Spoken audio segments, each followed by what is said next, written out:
Okay guys, welcome back to a new video here. Today we're going to be talking about a recent appearance on Her Take, which is basically Patrick Bet-David's version of The View. I mean, it's basically what it is. He has four ladies on the panel discussing basically the current political topic of the day. And a lot's been going on with that show since its inception, almost like, 2 months ago maybe or so, where the leader of the show quit, Jillian Michaels, because of a debate on Israel she didn't like. She left the show, totally insane.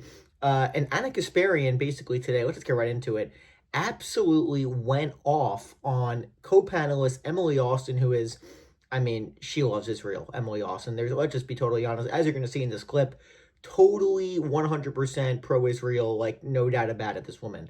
And some of the arguments she makes are genuinely insane, and she met with Prime Minister Benjamin Netanyahu at an influencer meeting. I mean, genuinely bizarre stuff. And we're going to show you the clips of basically what Anna is not putting up with at all. I mean, she goes scorched earth, goes nuclear, calls her a propagandist, pretty insane stuff, and we're going to talk about it. And it just goes to show you the divide on the right. I mean, not that Anna Kasparian's on the right, but you're seeing the argument from a lot of these pro-Israel influencers. It's just not sticking. It's just not working, and Anna Kasparian's calling out the BS. So we're going to show you the clip, and we'll talk about it in just a second. And by the way, guys, if you're enjoying the content, make sure to like and subscribe. It's super good for the algorithm, and it helps the channel immensely. We're over 3,000 subscribers. We'll try to get to 4,000 next, and if you want to become a member, hit the join button below, Patreon link below as well. Thank you guys so much for watching. Here is the clip of Anna Kasparian losing it on co-panelist Emily Austin, and we'll talk about it in just a second. Thanks for watching. Try to fix their PR problem. This is not exclusive to Israel. Now, I want to bring up the Miriam Adelson point. Israel first, Trump first. First of all, I think she's more Israeli than American. That's already a fact. She speaks like this. She's a very cute woman from Israel. It's cute. It's funny. But I don't think it's a loyalty question. You can be very much pro two things when their values align. Do you really think with or without Miriam Adelson's money, Trump's not a Zionist?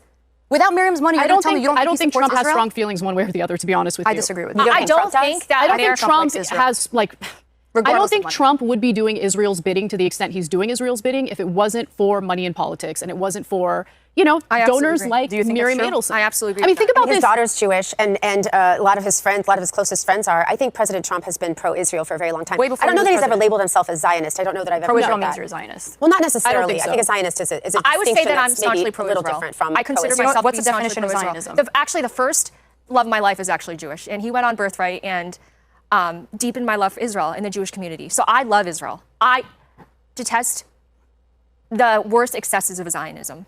The Greater Israel Project, exactly, expansionism. And the atrocities. It breaks my heart to see this happening. And another thing is, you brought up a few seconds ago that you see that the values of America and Israel.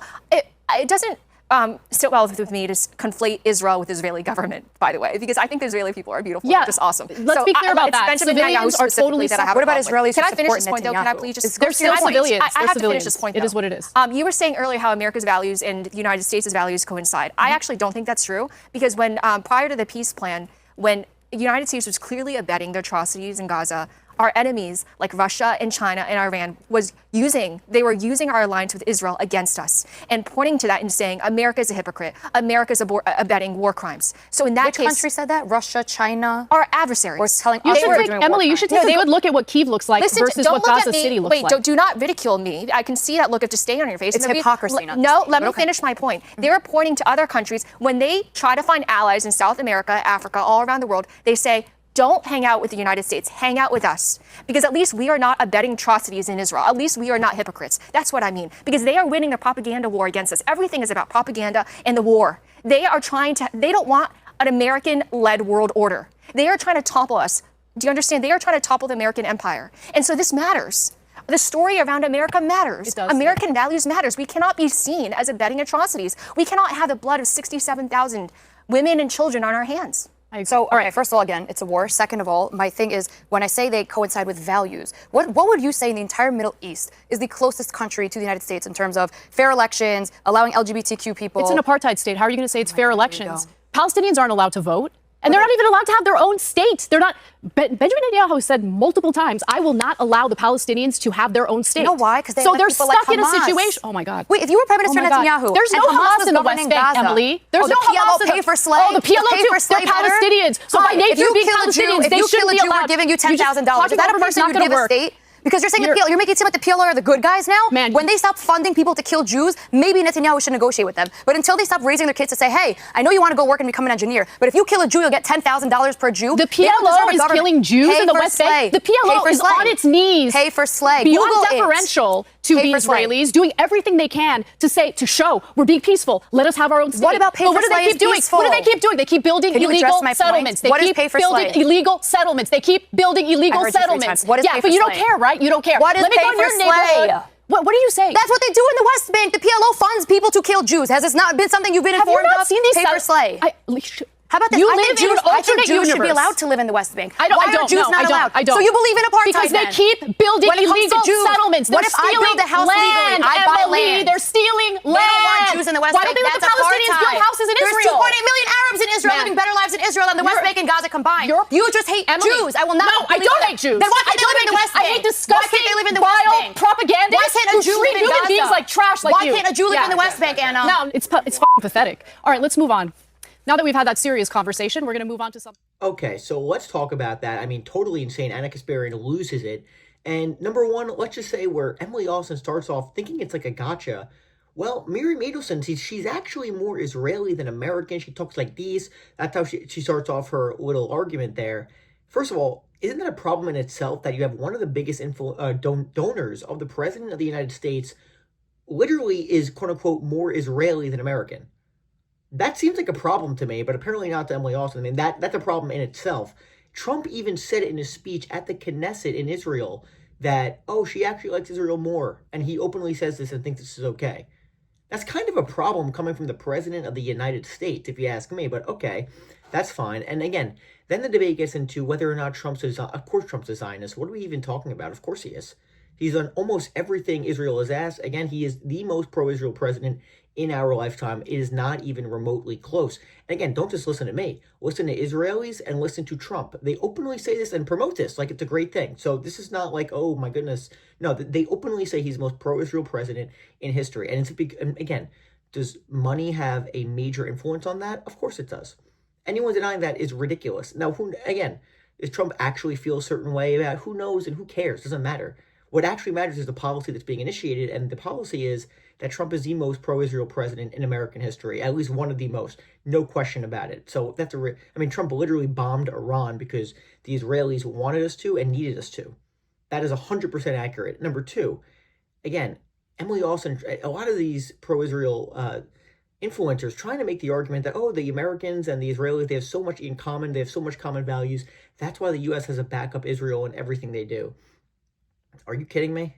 Really? Because again, U.S. and Israeli values, how do you even make an argument like that? Again, as Anna Kasparian says, Palestinians can't even vote inside of Israel proper. Again, people in the West Bank, they're not voting for Benjamin Netanyahu. Again, they don't have their own state, but they can't vote for the Israeli prime minister.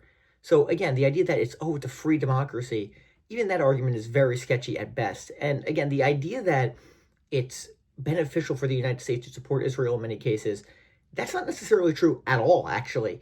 Bombing Iran, how is that beneficial to the United States? The idea that Iran was a threat to the mainland United States is ridiculous. And a lot of the intelligence suggests that the Iranians were not going to have a nuclear weapon in the near future.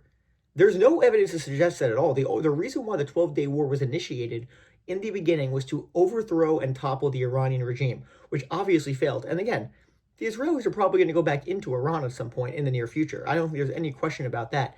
And the Americans will probably be forced to go back in with them because the Israelis cannot take out the Ayatollah and the Iranian regime themselves. But there's no question the goal of the initial operation was to overthrow the regime. Guys, the name of the literal name of the Israeli operation was Rising Lion, which is the former Iranian, which is a reference to the former Iranian government under the Shah, which the Iranian flag, guess what's on it? It's a lion. So clearly the goal was to overthrow and topple the regime. And again, number three, the Iranians, or the Israelis, by the way, how does it look when the United States is vetoing every single resolution condemning the Israeli war inside of the Gaza Strip? Again, the U.S. is literally the only country that's vetoing all of these sort of amendments in the UN. It makes the U.S. look terrible. And frankly, it makes it look hypocritical when the U.S. condemns the Russian invasion of Ukraine.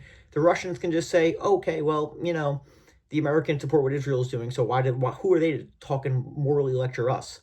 So again, it absolutely hurts the U.S. credibility in the world. There's no question about that. There is literally zero question about that. And again, Emily Austin always talking about Hamas. Okay, there is no Hamas in the West Bank, as Anna Kasparian says. So the Israelis building the settlements in the West Bank, the illegal settlements according to the UN, that has literally nothing to do with Hamas. But again, Emily Austin does not want to hear that. She goes on her own diatribe.